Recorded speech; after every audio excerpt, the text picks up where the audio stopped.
हम कहाँ जा रहे हैं? अनुज, अब हम एक बहुत ही विशेष और पवित्र स्थली पर जा रहे हैं और उस स्थान का नाम है काशी विश्वनाथ मंदिर।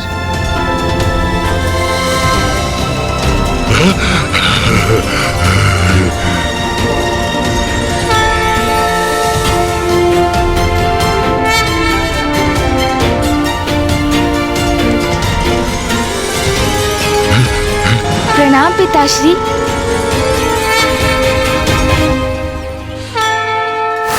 तुम्हें ज्ञात है अनुज, 12 ज्योतिर्लिंगों में से ये एक अति विशेष और दिव्य ज्योतिर्लिंग है। भैया, पिताश्री के तो सभी शिवलिंग पवित्र और दिव्य हैं, किंतु विश्वनाथ ज्योतिर्लिंग उन सभी में भी विशेष क्यों है? गणेश, काशी नगरी के 5 कोस का विस्तार ही तो इस शिवलिंग का भाग है।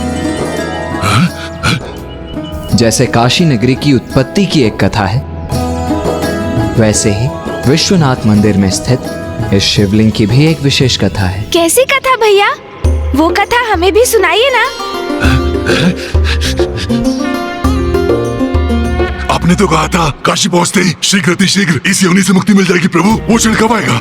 कब आएगा? मैं तो अभी भी इस भयानक दशा से मुक्त होने की प्रतीक्षा में हूँ प्रभु। ज्ञानारी जी, हम पवित्र काशी नगरी में आए हैं, तो उसकी महिमा समझे बिना आपको कैसे मुक्ति प्राप्त होगी? अच्छा, हाँ तो शीघ्र सुनाइए वो कथा प्रभु, शीघ्र सुनाइए। विवाह के उपरांत पिताश्री माँ को लेकर कैलाश आ गए। माता कैलाश में एकमात्र नारी थी और पिताश्री सदा ध्यान में रहते थे, इसीलिए माँ उदास हो जाती थी। और फिर एक दिवस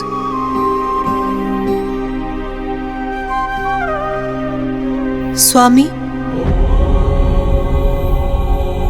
क्या हुआ उमा? स्वामी, कैलाश तो हिमालय पर ही बसा हुआ है, इस नाते तो वो मेरे मायके का ही भाग हुआ। स्वामी, हम कहीं और जाकर निवास नहीं कर सकते? किसी ऐसे स्थान पर जहां उत्साह का वातावरण हो। उचित है उमा, मैं आपको ऐसे स्थान पर लेकर चलता हूँ जो मुझे सर्वाधिक प्रिय है। हर हर महादेव, शिव शिव शिव शिव। हर हर महादेव, शिव शिव शिव शिव। हर हर महादेव, शिव शिव शिव शिव। हर हर महादेव, शिव शिव शिव शिव। हर हर महादेव, शिव शिव शिव शिव शिव। हर हर महादेव।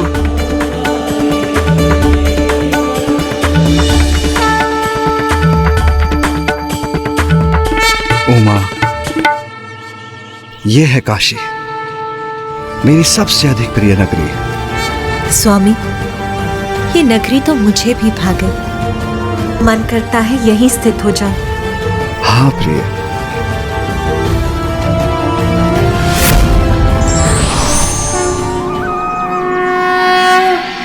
प्रणाम महादेव। महादेव, यदि आप और देवी पार्वती दोनों काशी में वास करेंगे तो हम सभी देवता भी यहीं स्थित रहेंगे। सत्य है, इस नगरी से अधिक पावन स्थान तो समस्त संसार में कहीं भी नहीं।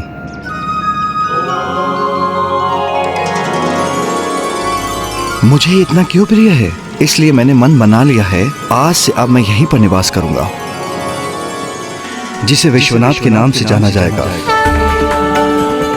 और ये सभी ज्योतिर्लिंगों में सर्वाधिक मान्यता रखेगा। और ये पंचकोशी काशी मेरी ही शिवलिंग का भाग होगी, जिसके परिणाम स्वरूप संपूर्ण काशी को ही विश्वनाथ ज्योतिर्लिंग के नाम से जाना जाएगा। विश्वनाथ ज्योतिर्लिंग के नाम से जाना जाएगा। विश्वनाथ ज्योतिर्लिंग के नाम से जाना जाएगा। विश्वनाथ ज्योतिर्लिंग के नाम से जाना जाएगा। स्वामी, और मैं आपसे दूर कैसे रह सकती हूँ? मैं भी यहाँ आपके निकट ही स्थित रहूंगी।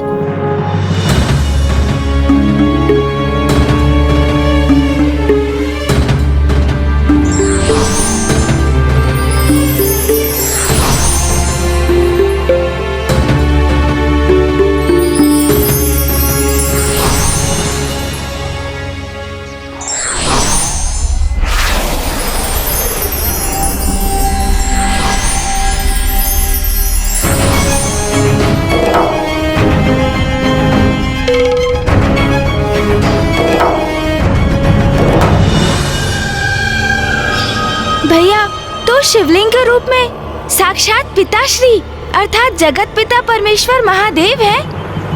हाँ गणेश, पिताश्री के ज्योतिर्लिंग के शुभ दर्शन कर, उनका जलाभिषेक कर, उनका स्मरण और उनकी पूजा करते हैं।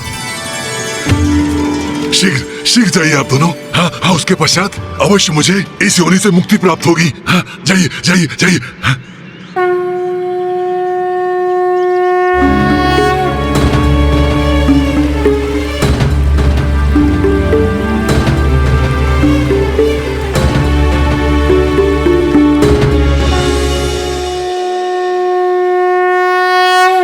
ओम नमः शिवाय, ओम नमः शिवाय, ओम नमः शिवाय, ओम नमः शिवाय, ओम नमः शिवाय।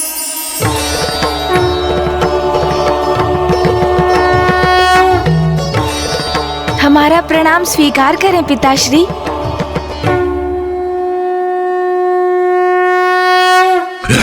कितना समय लग रहा है गणेश जी को और कुमार कार्तिकेय को?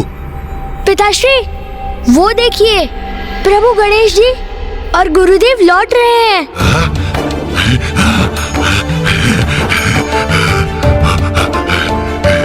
प्रभु प्रभु, हो गई आपकी पूजा संपन्न। अब तो मुझे मुक्ति प्राप्त होगी ना? है ना, है ना, है ना प्रभु? है? अवश्य ज्ञानारी जी।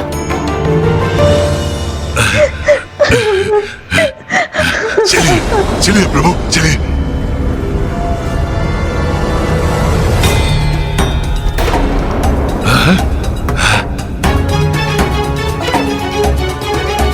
भैया, क्या आपने भी ये रुदन का स्वर सुना? हाँ गणेश,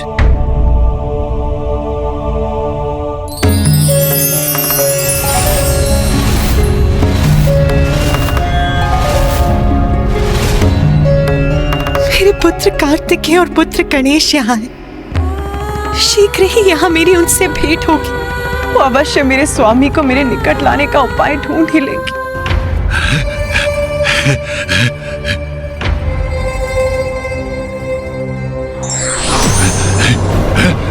कहाँ जा रहे हैं आप दोनों? मुझे मुक्ति चाहिए, मुक्ति चाहिए मुझे। मुक्ति देने का वचन आप भंग कर रहे हैं। मुझे मुक्ति दिलवाइए, अभी अभी दिलवाइए। हाँ हाँ हाँ प्रभु।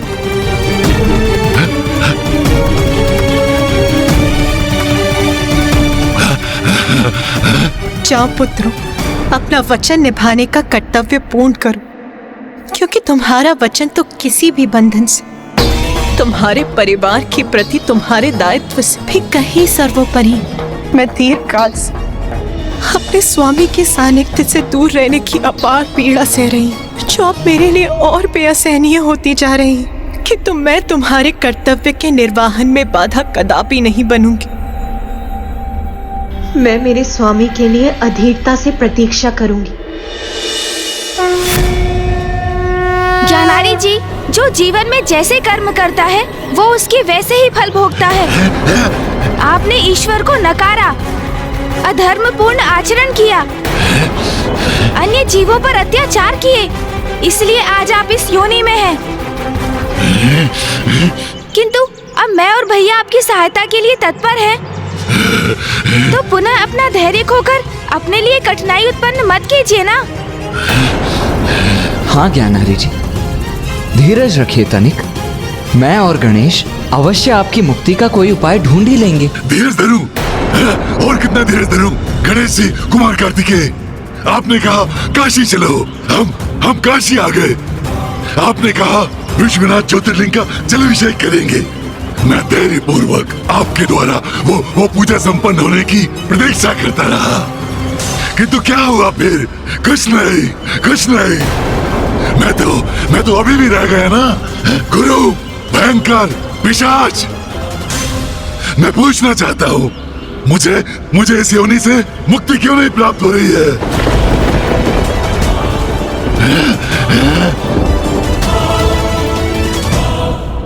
क्या मैं यही मान लूं कि मैं इसी प्रकार पिशाच बनकर भटकने पर विवश हूँ? क्या मुझे इस योनि से कभी मुक्ति प्राप्त नहीं होगी?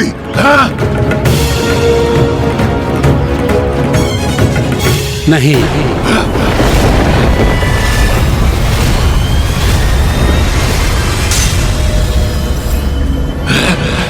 तुम्हें काशी में पिशाच योनि से मुक्ति प्राप्त कभी नहीं होगी।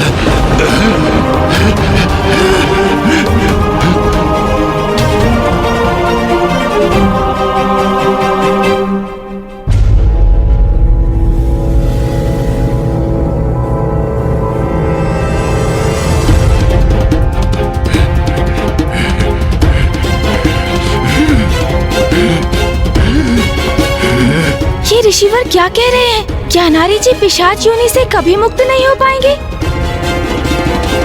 प्रथम पूज्य गणेश जी और देव सेनापति कुमार कार्तिकेय जी, आप दोनों महादेव पुत्रों को मेरा नमन। मुझे यहाँ काशी के इस पावन तीर्थ में जिस अद्वितीय दिव्यता के उपस्थित होने का आभास हो रहा था वो आप ही थे। आपके शुभ दर्शन पाकर मैं कृतार्थ हुआ। प्रणाम ऋषिवर। आप? मैं जगशव्य ऋषि हूं।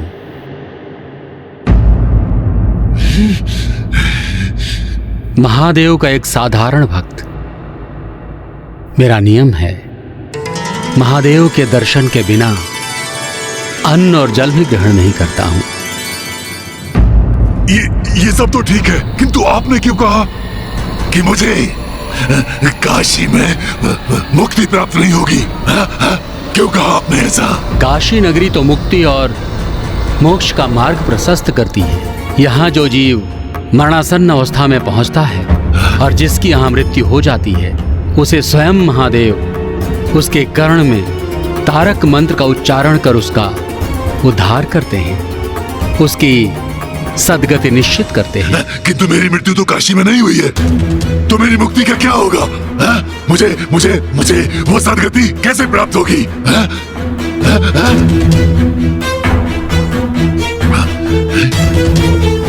ऋषिवर, मैं और मेरा अनुज गणेश ही इस पिशाच को यहाँ लाए, जिससे हम इसको इसकी इस अवस्था से मुक्ति दिला सके।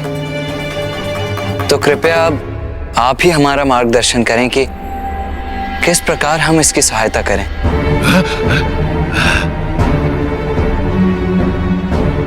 इसका एक ही उपाय है। इस पिशाच को इसकी इस अवस्था से मुक्ति तो एकमात्र माँ गंगा ही दे सकती हैं। हाँ भैया, ऋषिवर सर्वथा उचित कह रहे हैं। माँ गंगा तो मोक्षदायिनी है। मोक्ष और मुक्ति की वो एक माध्यम है। बहुत समय पूर्व नंदी जी ने मुझे एक कथा सुनाई थी, जिसमें उन्होंने बताया कि कैसे राजा भागीरथ ने अपने पूर्वजों को सदगति पहुंचाने हेतु माँ गंगा का आवाहन किया था। अच्छा, तब तो हमें भी ये कथा सुननी चाहिए। कथा में समय व्यतीत करने के स्थान पर इसे अपने पिता की मुक्ति का उपाय नहीं पूछना चाहिए। ज्ञानारी जी, वत्स सुबोध का ये समझना कि उसके पिता को पिशाच योनि से कैसे मुक्ति प्राप्त होगी, वो अत्यंत महत्वपूर्ण है और गंगा माता ही आपको मुक्ति प्रदान कर सकती है। तो आप उनकी महिमा से परिचित नहीं होना चाहते? उचित ही कहते हैं आप गणेश जी। कितनी कथाएं सुन चुका हूँ, तो कदाचित एक और कथा से मेरी मुक्ति में अधिक विलंब तो नहीं होगा। उचित है। एक समय की बात है, सूर्यवंशी अयोध्या नरेश राजा सगर, जिनके 60 सहस्त्र पुत्र थे, उन्होंने अश्वमेध यज्ञ करने का प्रण लिया। अश्वमेध यज्ञ वो यज्ञ है जिसमें श्वेत अश्व को मुक्त होकर सर्वत्र विचरण करने दिया जाता है, और जिन क्षेत्रों में ये अश्व निर्बाध विचरण करता है, उस क्षेत्र के राजा यज्ञ करने वाले राजा के अधीन हो जाते हैं। और जब वो अश्व किसी अन्य राजा के द्वारा बिना बंदी बनाए लौट आए, तो अश्वमेध यज्ञ सफल माना जाता है। और जो भूपति 100 अश्वमेध यज्ञ सफलतापूर्वक संपन्न कर लेता है, वो देवराज के पद के योग्य बनकर उनके सिंहासन का अधिकारी हो जाता है। तो जब देवराज इंद्र को राजा सगर के 100 अश्वमेध यज्ञ करने के अभिप्राय का ज्ञात हुआ, तो देवराज इंद्र ने यज्ञ के अश्व का हरण कर उसे कपिल मुनि के आश्रम में बांध दिया। और जब राजा सगर को यज्ञ के अश्व की हरण की सूचना प्राप्त हुई तो बहुत व्यथित हुए, किंतु उनके अहंकारी पुत्रों ने उन्हें विश्वास दिलाया कि वो संपूर्ण पृथ्वी, आकाश और पाताल को छान कर यज्ञ के अश्व को अवश्य ढूंढ निकालेंगे। और अंततः जब राजपुत्रों को अश्व कपिल मुनि के आश्रम में मिला तो उन्होंने मान लिया कि मुनिवर ने ही अश्व का हरण किया और वो उन्हें दंडित करने के लिए आगे बढ़े। दुष्ट, चौर्य कर्म किया है तुमने। किंतु सगर पुत्रों को यह ज्ञात नहीं था कि जिन कपिल मुनि का वो अपमान कर रहे थे वे तो स्वयं भगवान नारायण के ही समान तेजों में थे, स्वयं उनका ही अवतार थे। उनकी धृष्टता के दंड स्वरूप कपिल मुनि ने उन सभी सगर पुत्रों को अपनी तीक्ष्ण दृष्टि से भस्म कर दिया। राजा सगर दुख में डूबकर अपने पुत्रों की मुक्ति का उपाय करने लगे, किंतु न उन्हें और न ही उनके पौत्र राजा अंशुमन और उनके पुत्र राजा दिलीप को ही इस कार्य में सफलता मिली। और उनके 60 सहस्त्र पुत्र उसी भांति जली राख बनकर स्थित रहे। किंतु फिर राजा सगर के पुत्र दिलीप के वंशज राजा भगीरथ ने अपने पूर्वजों को मुक्ति दिलाने का निर्णय लिया और उन्हें ज्ञात था कि मां गंगा ही उनके पूर्वजों को मुक्ति प्रदान कर सकती हैं। और साथ ही उनके राज्य में भयंकर सूखा भी पड़ा। अपने पूर्वजों के साथ साथ राजा भागीरथ ने अपनी प्रजा की भलाई के लिए मां गंगा का घोर तप किया और अंततः माता ने उनके तप से प्रसन्न होकर पृथ्वी पर उतरने का वरदान उन्हें दिया। पुत्र भागीरथ,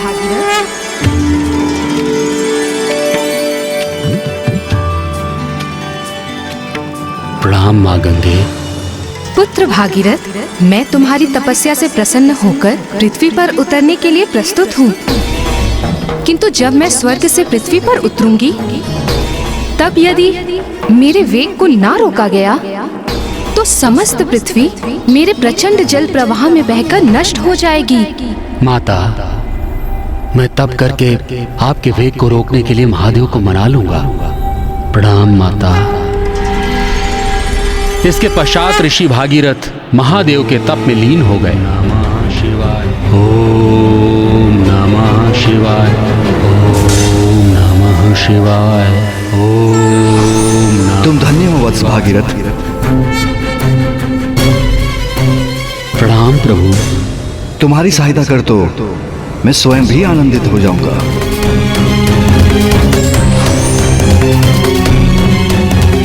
देवी गंगा, मैं आपके वेग को संभालने के लिए प्रस्तुत हूं। निश्चिंत होकर नीचे आइए।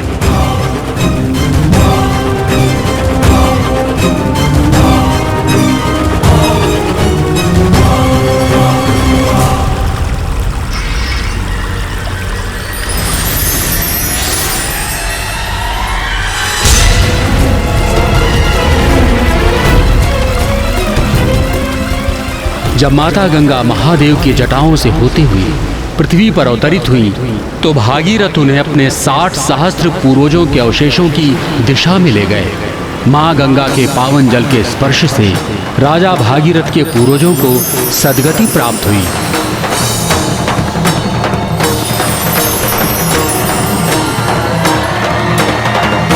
इसलिए मोक्ष और मुक्ति प्रदान करती है मां गंगा।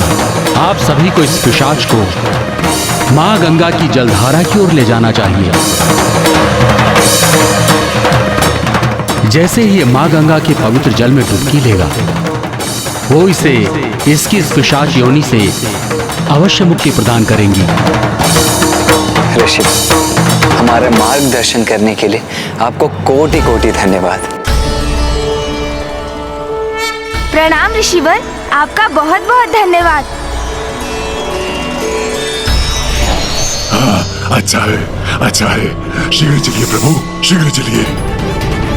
मेरी इस योनि से मुक्ति अब माँ गंगा के द्वारा ही संभव है। शीघ्र उनके निकट चलिए। ज्ञानारी जी, आप चिंता ना करें, अब आप पिशाच योनि से सदा के लिए मुक्त हो जाएंगे।